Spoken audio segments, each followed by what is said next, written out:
We're up to the entry. We're still continuing love for one's fellow.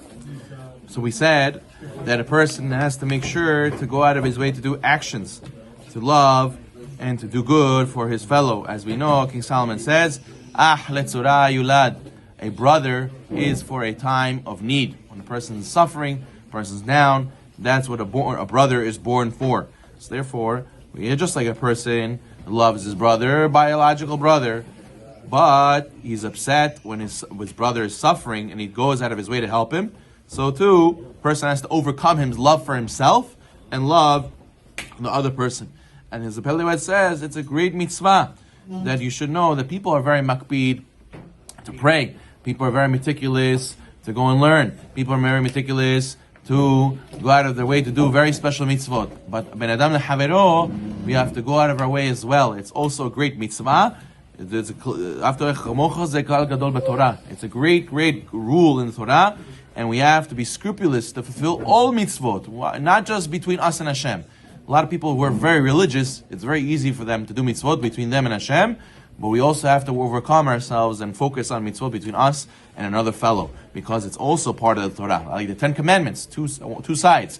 One side is between us and Hashem, the other side is just as equal, and it's between us and another person. So therefore, a person has to be meticulous to fulfill this mitzvah, and you have to know there's more Yetz Hara by this mitzvah, because the Yetz Hara wants us to come up with 49 ways to purify what we're doing is okay, even though it could be hurting someone else. And Haz v'Shalom, when we're lenient with ourselves or machmir for others, so therefore it could be Haz v'Shalom, a big mistake. That's why a person over here, when it comes to interpersonal relationships, if you're not sure, says the Pele Yoetz, you should follow the rule of al binatcha al tisha'en. On your own judgment, on your own wisdom, do not rely. Because a person could be making a mistake, he could be biased. So therefore what? A person should go and do what? He should go, olech el chachamim, ihkam, yasig orchot chaim. One who walks, consults with the wise, will grow wise, and he'll understand the proper way of life. Meaning to say, when it comes to interpersonal relationships, you have to make sure that you're not taking your biased approach. Rather, you should go and get counsel from from a higher figure, from someone you respect and value and have dat Torah, in order to be able to do the right thing and not do the wrong thing. And the main thing is, says the Pele Yoetz, is not to be happy in the downfall of others. Even if a person is a rasha, some people when they become religious, they look down at other non-religious people. And they say, oh yeah, they're all going to burn, they're all sinners, I'm b'tar all this kind of derogatory comments. You should know this is wrong, because they're also a son of Hashem, and you should suffer when they're suffering, just like the Gemara says the Shekhinah suffers when any Jew suffers. He's the son of Hashem. Why would you ever want Hashem's children to suffer?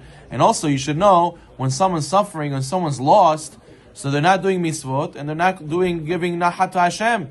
So when they're not giving nachat to Hashem, Hashem is missing out. So really, we should all be sad, just like the Shekhinah is sad, and we all have to help him to find his path in order to give more kavod and greatness to HaKadosh Baruch Hu. So therefore, a person should not, Haz v'Shalom, ever create animosity between religious and not religious. Rather, we should feel bad. We should say, I wish I could help him. I wish I have to do something to bring him back to HaKadosh Baruch Hu.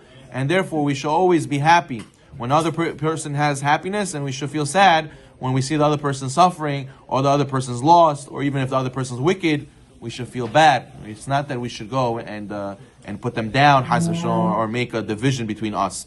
As the Miklar Amu Yishma Chacham, from all of this, the wise man shall understand that a person should go out of his way, like this mashal, he says. There's a queen who had 10 sons, and the king was also their father, and they commanded the son to feed and clothe the queen. The king commanded his sons to feed and clothe the queen. And what happened? The day arrived, and the king's sons did not fulfill the decree, and they did not send a portion. He did not send one of the king's sons didn't send a portion to the mother of the queen. So what is he going to do? He's going to go, and even though he knows he's going to get punished because he didn't do his job, but he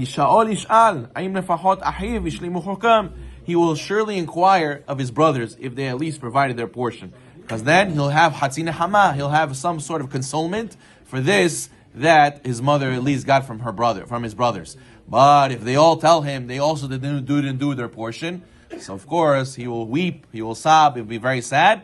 And we see from here also, a person who will say, at least I should fulfill my mitzvah But I want my brothers also to give to the Shekhinah, to give to HaKadosh Baruch Hu. And if I find out my brothers didn't feed and didn't give the Shekhinah what they're supposed to give, that should upset me and that should make me sad on the sake of the Shekhinah. For the sake of the Shekhinah, that not everybody was doing the mitzvah they were supposed to do. So therefore, a person has to make sure that he goes out of his way to love and to do good for others, but also be concerned. Kol Yisrael Aravim zeh lezeh. We're all guarantors one for another. We should not be happy with the fact, oh, I'm religious, that's good enough. My kids are religious, it's good enough. My community has to be religious. My neighbors have to be religious.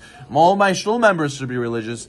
And that should be of my concern as well, because when they suffer and they're lost, it's also my suffering. Why? Because it's Hashem's suffering. Whatever Hashem's suffering, it's also mine. So by extension, just like you would say, what kind of brother are you? You only care for yourself. Look at your brother. You built yourself a mansion. You have everything nice, and your brother's like a pauper in the street.